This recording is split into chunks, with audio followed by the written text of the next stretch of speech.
let us begin our class. Now, I will share the screen with you and we will look at the text. So, in my last class, I had started the text and we had progressed to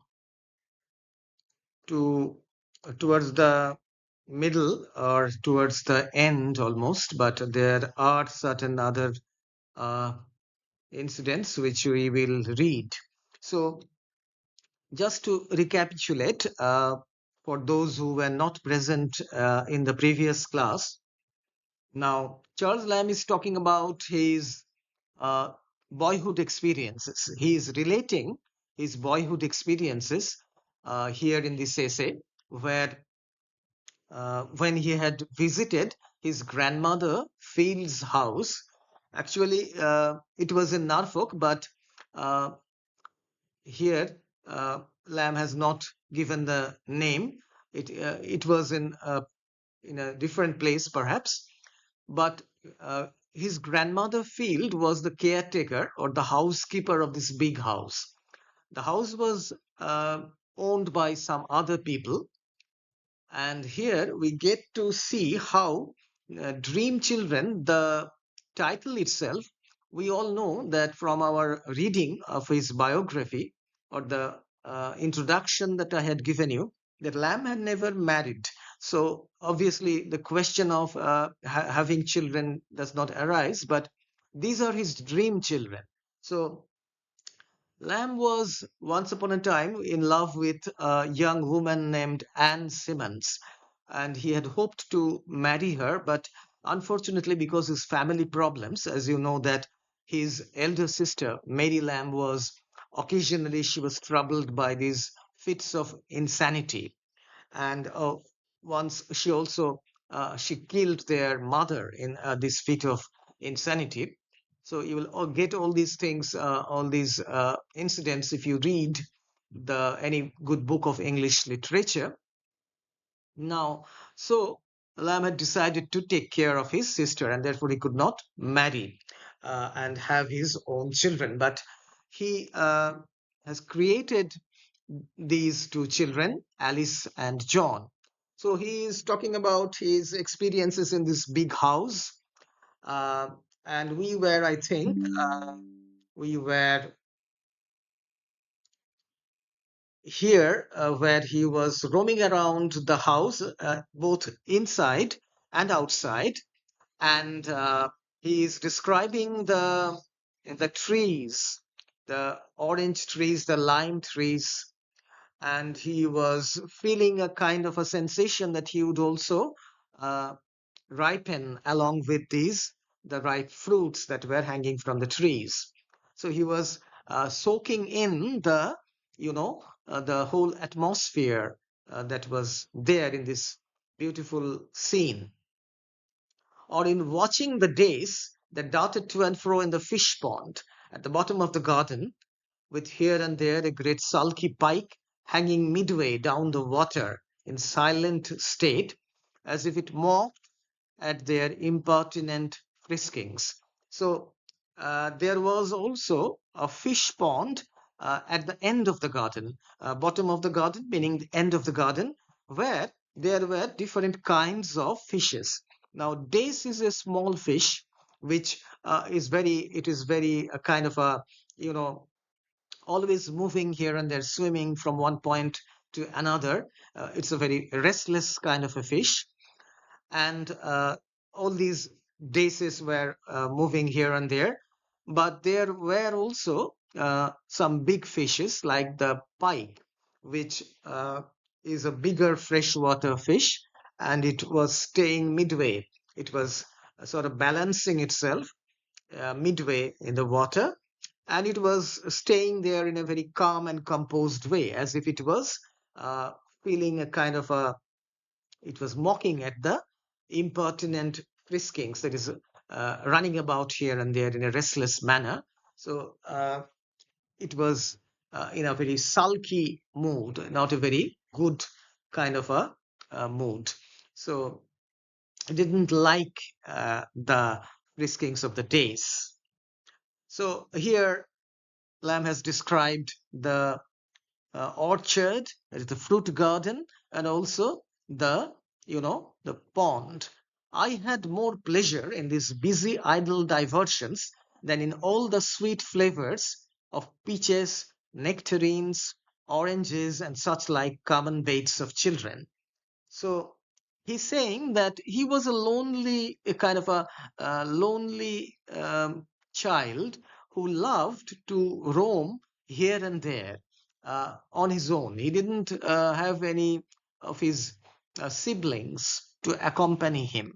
Now, you can see all the wonderful fruits that grew in that garden: peaches, nectarines, oranges. So, all these fruits were obviously very delicious to taste, and children would be naturally, they would be obviously attracted towards them. So, common baits of children. So, it would be easy to uh, sort of tempt children with these fruits. But he was a different child. Lamb, when he was a boy, he did not like to eat these fruits.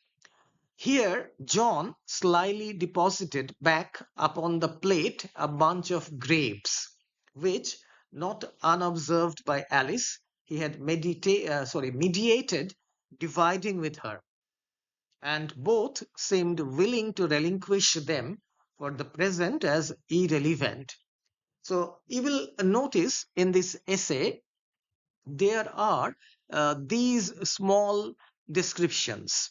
When earlier you saw how Alice was making a kind of a pattern with a little right foot when she heard that her great grandmother Field was a great dancer, and also John, how he had made a kind of a facial expression. So these are actually put in by the essayist to bring in the element of verisimilitude, or an element of reality, to give to this uh, essay semblance of reality.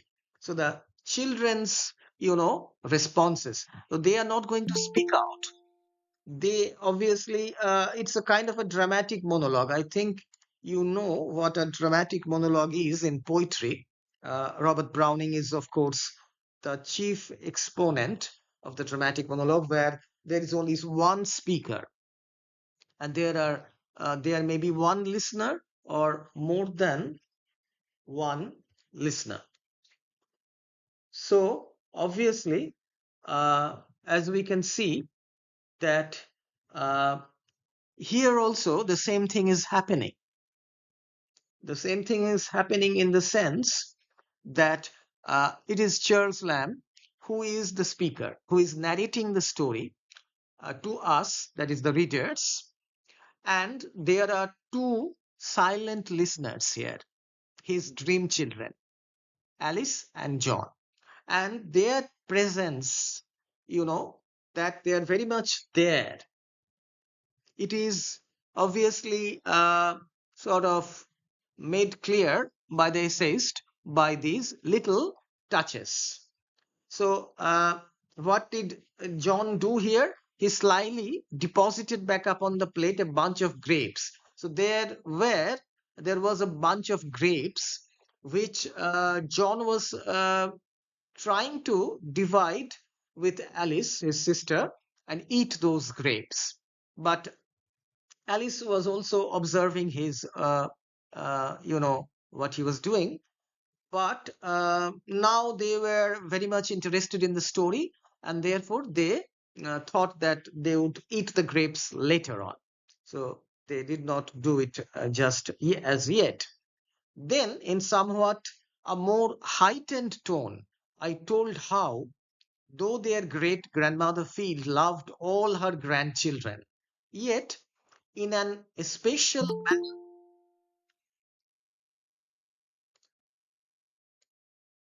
So, uh, obviously, great grandmother Field, Lamb's grandmother, and she would be their great grandmother. Yes, anything you want to say? Actually, the person was just entered the room. Please mute yourself. Okay, so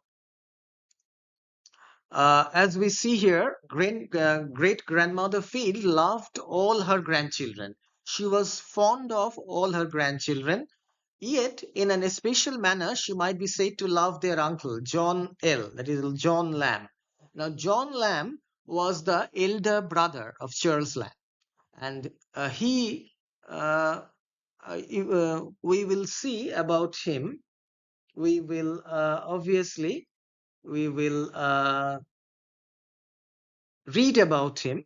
Charles Lamb will talk about his elder brother, John Lamb, because he was so handsome and spirited a youth and a king to the rest of us. So, why did uh, his great grandmother Field love John Lamb best? Because he was a very good looking boy, and he was a very energetic and spirited kind of a boy. He was not like Charles Lamb, uh, roaming around alone. So, and a king to the rest of us. So this means that he was like a king. His demeanor, his looks, his behavior, his attitude, everything resembled a king. So he was, in fact, a very, kind of a dear grandchild. And instead of moping about in solitary corners like some of us, he would mount the most mettlesome horse he could get, when but an imp no bigger than themselves.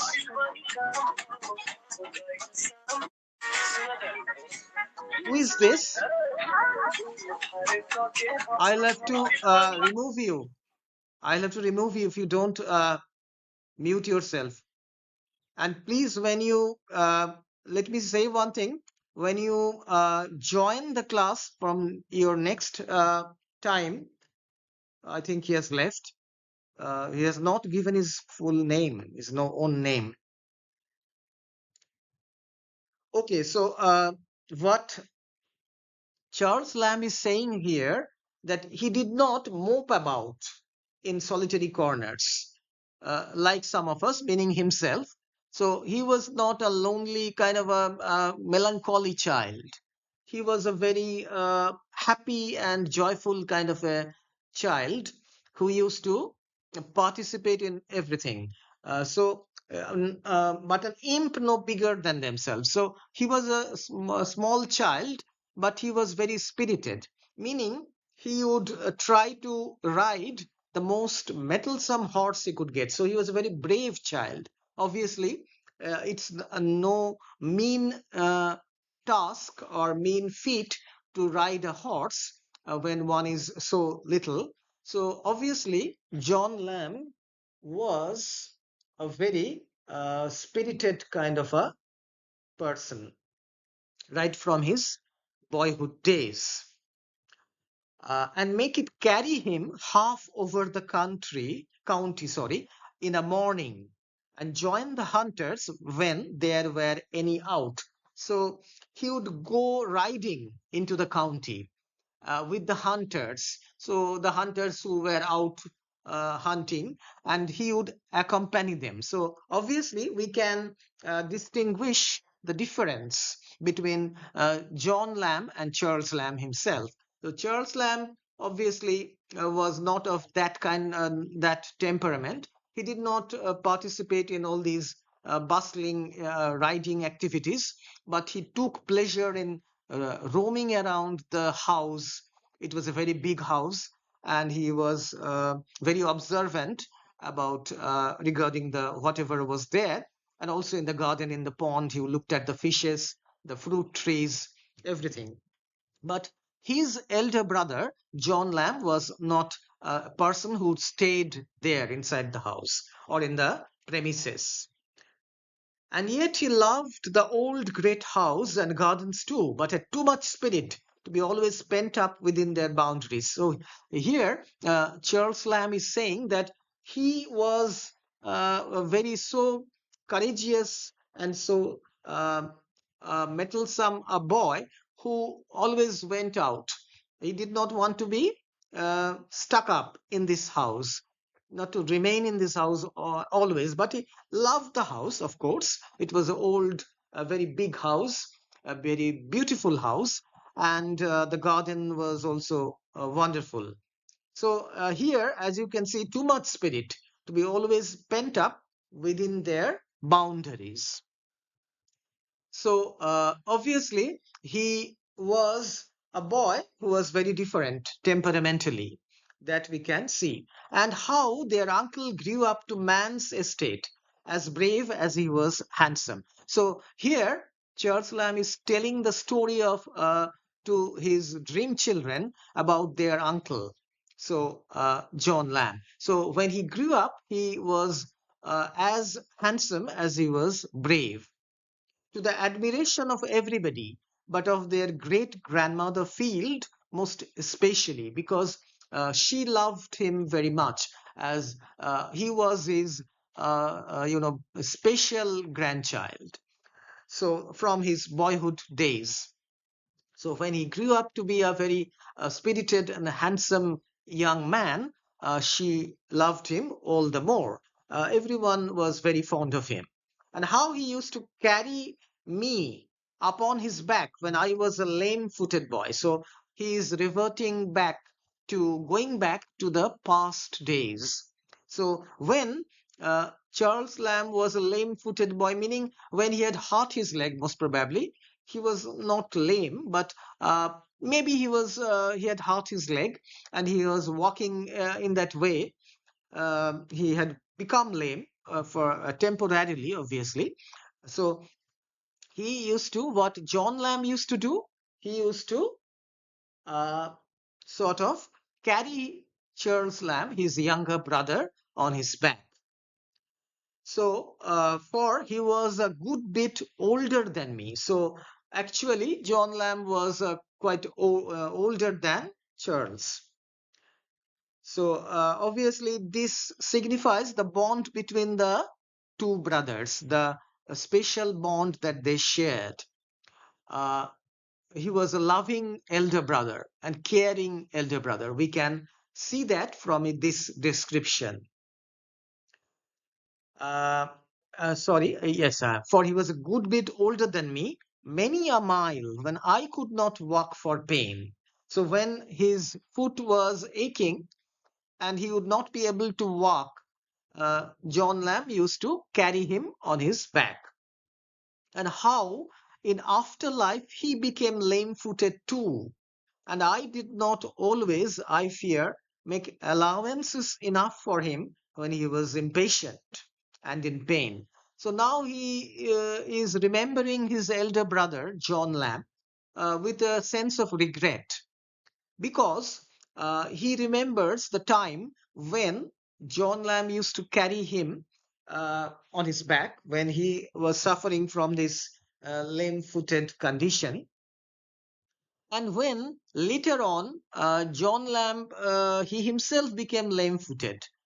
And Charles Lamb is saying here, he is confessing to us that he was not always very patient with his elder brother when he was in pain or he wanted Charles to do something for him, nor remember sufficiently how considerate he had been to me when I was lame footed. So he forgot the kindness that his elder brother had shown to him when he had carried him uh, all around on his back.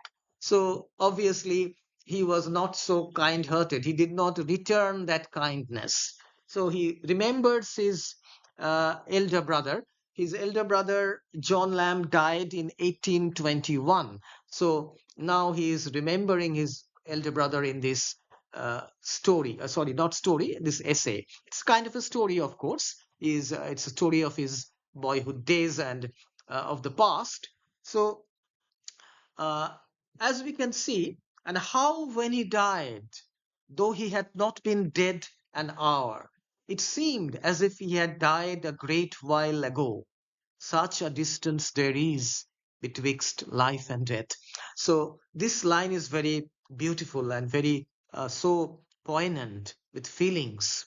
So Charles Lamb's elder brother, uh, John Lamb, died in 1821, and uh, it seemed strange to the essayist that when he had been dead only an hour, it seemed as if he had died a great while ago, because there is a great gap, a great, uh, distance between life and death. As long as one is living, one partakes of the life's joys. He laughs and talks and moves about, but once death overcomes a person, everything is destroyed, everything is uh, stops. So the great change that death brings over in a person's life. So he's saying that such a distance there is betwixt, meaning between life and death.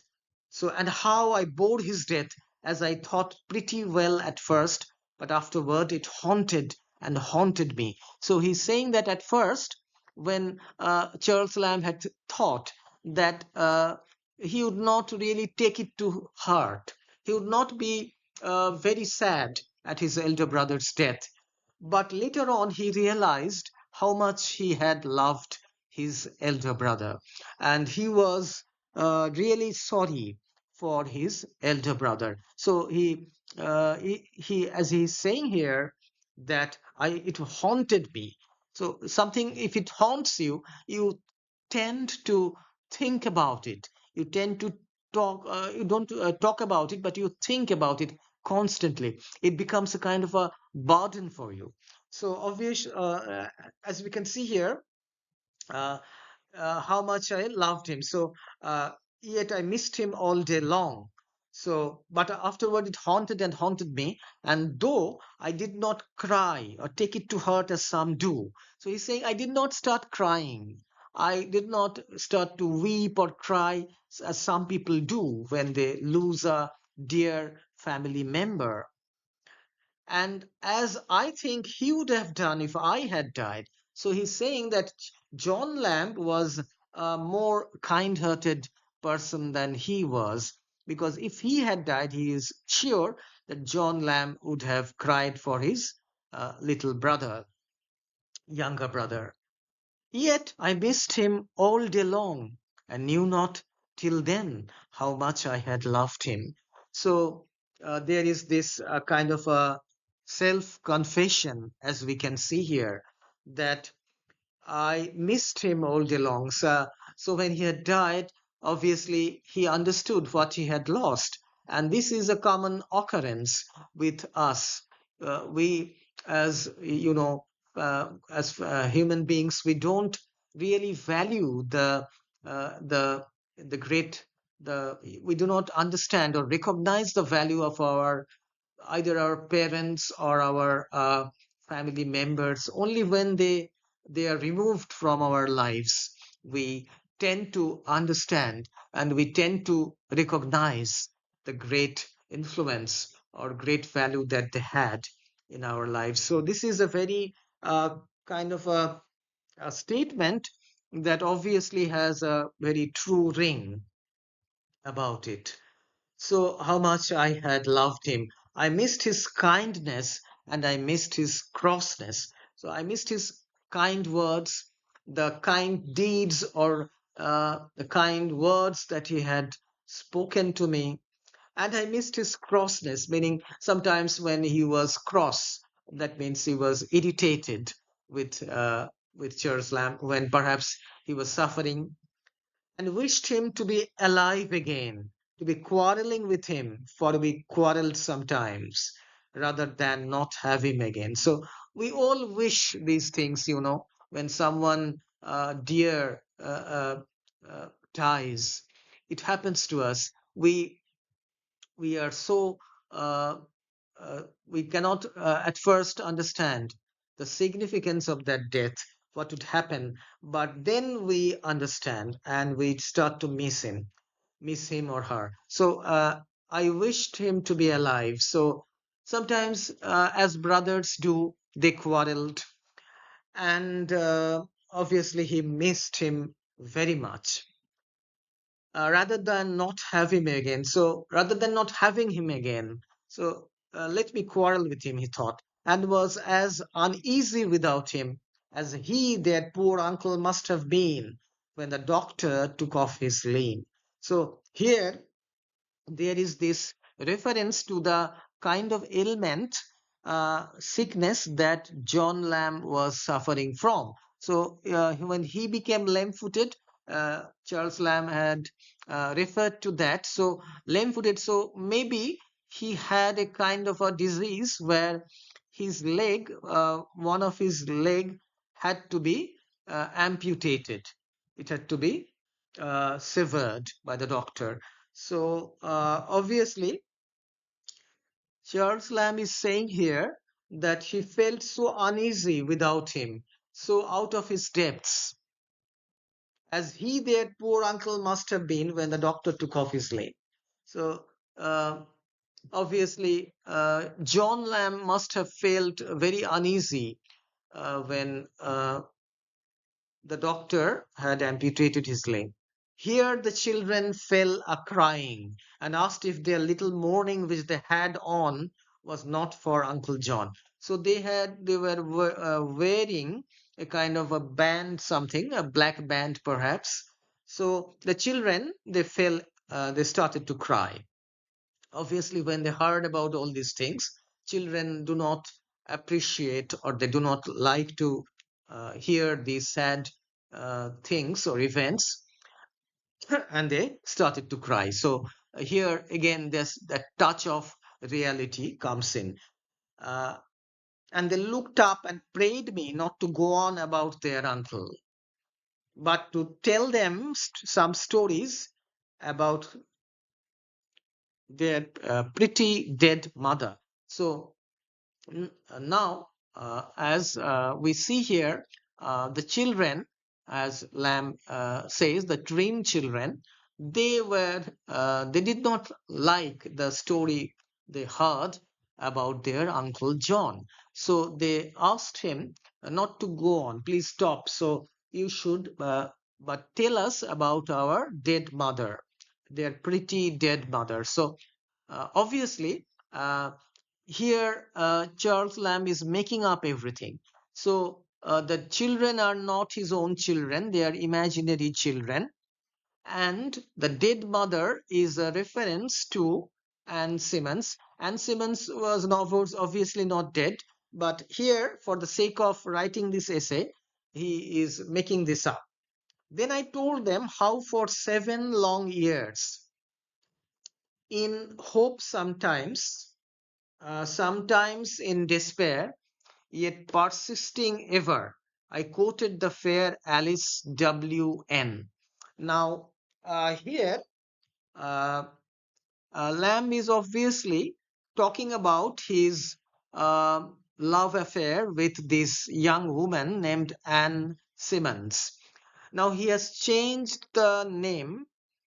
Obviously, he has to had to change the name, and he makes it to Alice Winterton, W.N. Winterton. Uh, he says, or he recounts those days when he had quoted this young woman, and how sometimes he felt that he would not be able to win her affection, or sometimes he was hopeful. So, but he went on quoting her. And as much as children could understand, I explained to them what coyness and difficulty and denial meant in maidens. So he tried to tell them about the shy nature of their mother, of course, the imaginary mother. So how she was very, diffident. She was very shy. She did not respond to his attentions or words. and how difficult it was for him to quote her. So, and she sometimes denied to meet him. When suddenly, turning to Alice, the soul of the first Alice looked out at her eyes with such a reality of deep resentment that I became in doubt which of them stood there before me, or whose that bright hair was. So, uh, this is a very sad, pensive touch here when he had created this dream daughter, dream children, this Alice, little Alice. He had created her in the image of the woman, young woman whom he had loved once. Uh, and So now he looks at her face and at her golden hair and the soul of the first Alice. So the Alice or the Anne Simmons, whom he had loved, uh, that face, those eyes, those features, that hair color, everything came back all in a rush when suddenly it happened, and it was as if he could not understand, or he could not make out clearly whether it was that young woman who was standing before him, or it was his dream daughter. That I became in doubt which of them stood there before me, or whose that bright hair was, so the beautiful golden hair. And while I stood gazing, both the children gradually grew fainter to my view, receding and still receding till nothing at last but two mournful features were seen in the uttermost distance. So now the dream is the reverie. It is a reverie, as you understand, a daydream. So Lamb is dreaming. He is awake, but he is thinking.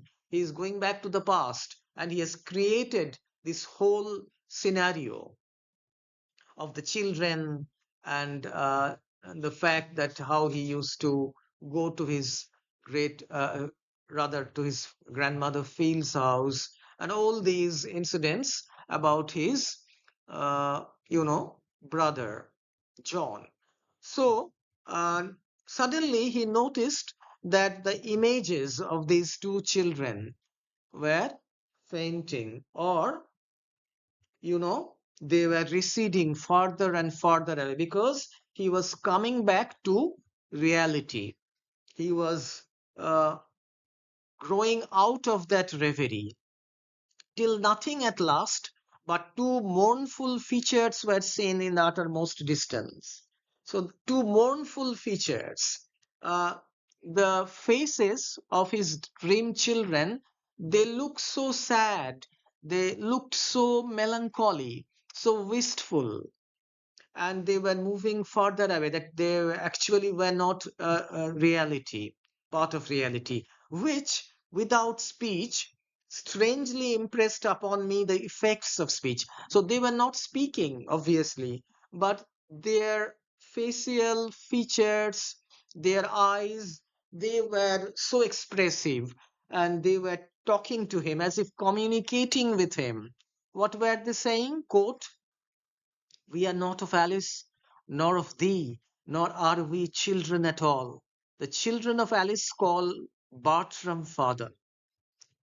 So they are saying, as if they are saying that we are not of Alice, nor of thee. So we are neither the children of Alice, nor are we your children, nor are we children at all. We have no reality, we have no substance. You have just created us, and we are dissolving. The children of Alice called Bartram father. So the real Alice, she had married a pawnbroker called Bartram. So obviously he was their father. We are nothing, less than nothing, and dreams. So we have no existence. We are insubstantial beings, and we are part of your dream. We are only what might have been, and must wait upon the tedious shores of Lethe billions of ages before we have existence and a name, unquote. So here they are saying that what might have happened, we are part of that. What might have happened, you might have been able to marry that young woman, and we might have then come into the earth, born, we might have been born as your children, but it didn't happen, and must wait upon the tedious shores of Lethe. So Lethe is the river of the forgetfulness in the underworld. It is in the Roman mythology. In Virgil, it is mentioned. In Virgil's The Aeneid, it is mentioned. And we have to wait for millions of years, for an interminable period of time before we have existence and name. So we are not uh, your children, we are nothing, absolutely nothing. So it would take maybe millions of years before we can become your children. And immediately awaking, I found myself quietly seated in my bachelor armchair, where I had fallen asleep with the faithful Bridget unchanged by my side. But John L. or James Elia was gone forever. So obviously, uh, so uh, he's saying that with this, as if the children told him this without speaking, and they disappeared. Their images disappeared. And he woke up from his reverie. He was dreaming all this time. And he found himself quietly seated in his bachelor armchair. So he had been resting there and he had fallen asleep. And who is sitting beside him? His sister, elder sister, Mary Lamb.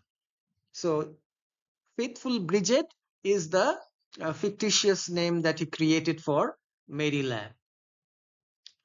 But John L., that is John Lamb or James Elia, was gone forever. James Elia. So these are the essays of Elia, as you know, as Elia was the pseudonym that Charles Lamb had adopted. So James Elia, or his brother, elder brother, he was dead, and he is no longer here. So this is the end of the essay. The essay comes to an end with a very beautiful, poignant, sentiment. How the dream children gradually disappear, and he comes back to reality. Charles Lamb, after thinking about all these things and about his dream children. So it is a very uh, sad essay, we can say, because it is full of humor, obviously. A little bit of humor is there, but also it is more full of pathos, sad feelings. So with this, I come to the end of this essay and hope that you have followed this essay and you have liked this essay. This is one of Charles Lamb's best essays, and he is really called the prince among the English essayists for these essays.